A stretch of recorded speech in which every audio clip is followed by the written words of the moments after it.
you don't realize that we thought natural that, okay, there's a few hills in Pittsburgh. You start thinking about this hill and coming up this hill. And I think I've only walked it once or twice. It's because I think I missed a bus and my dad had already left. So I had to get to school. And I had to walk up this hill. And by the time I got here, I said, I'm never going to miss the bus again. So you had to walk up? Up, yeah. And you didn't stop until you went back to school? I had to go back to school. I had to get to school because I missed the bus. Lessons learned. My father had left, and and I couldn't drive. Never missed that bus again, I'm telling you.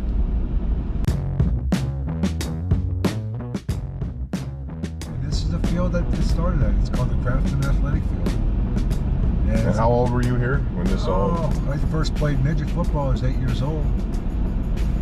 105 weight limit. I never even came close to 105. Come in here, game day, practiced. This was a couple football fields. We played our games right here. Wow. Right here. They had stands here. This was more of a football field than it was a baseball field. And yeah, man, this is like, I'll never forget, like we practiced, like the Mighty Mice would practice back there, the midgets would be practicing here, which was the bigger team. The midgets was 125 pound weight class. Okay. Mighty Mice would be 105. Did you guys seriously get into hitting back there? Oh, yeah. No, we really did. We would play.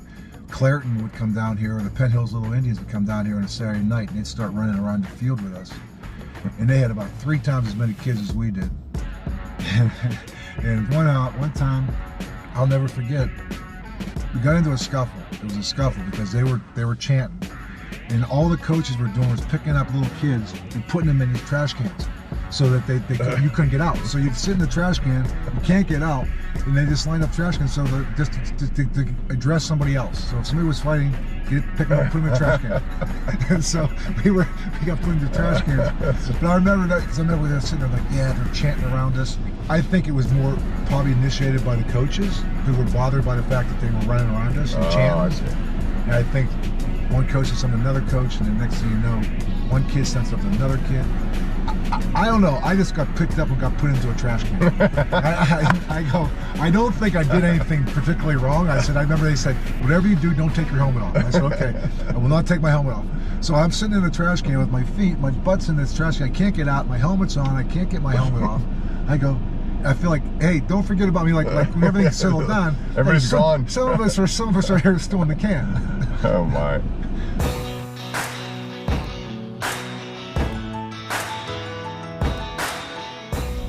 Over here, I love to play basketball. I told you how much I love basketball. So I'd come down here many, many nights with my basketball, and I'd try to get picked up on a team, or if I did, we'd win some, we'd lose some, but I would dribble all the way down from my house and get right in there where there was 2 basketball courts back to back, and you could see them right over there. Yeah. Still there. They're still there. Yeah, and it was serious competition. I mean, there was just people come from Ingram, they come from the West End. We would get a team of 5 guys. We'd get in one car, and somebody would take us, and we'd go travel to somewhere like the West End or go up to Ingram, and we would play like all day long, all night long. I'd be there until the lights came on. And then we'd walk home. We always stopped at this Dairy Queen up here.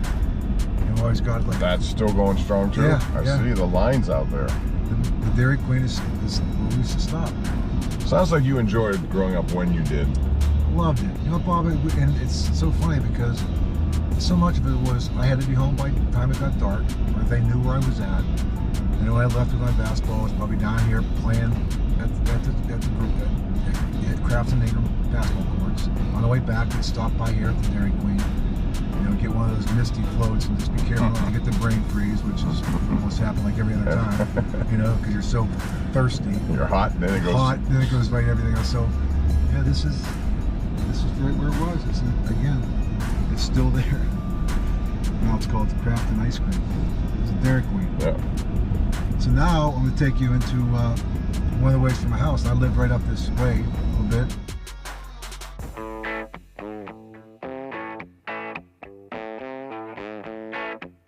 So this is my street. I used to play football in between the telephone poles. So that was like one goal line. This was the other goal line. Your house was right here. Right here. This one. Yeah. Wow. And those steps were there. I played baseball on the steps, throwing the ball off there. But we used to play in between the cars. Like if you threw, if there were cars parked, because they weren't parked on the left, you were fine on the left, you could do it. But on the right, as you're playing football, I used to say like, okay, I'm going down, throw it between the white car and the black car.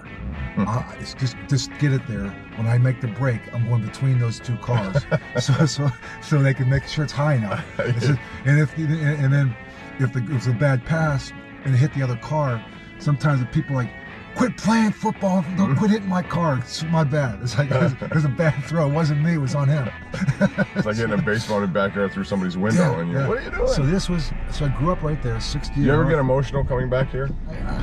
Man, there's so many great memories. To be honest with you, coming back here, I used to be on the side, and every time I came back, even that's where my dad told me I made the mistake of starting Neil O'Donnell. Like, why didn't you start right in the same house? I mean, it was back at, and I was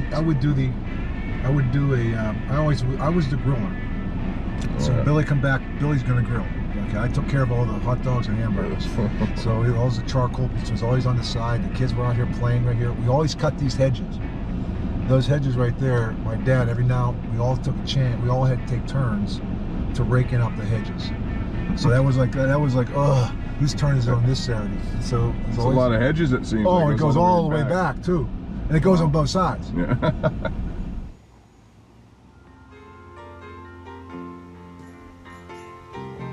So then, here's the church. Okay, so I didn't know there was a church back there. This is the church that my dad taught Sunday school at. And we'd always come down and he always teach Sunday school. And he said, wow, you guys do just right down the block. Yeah, totally, right here.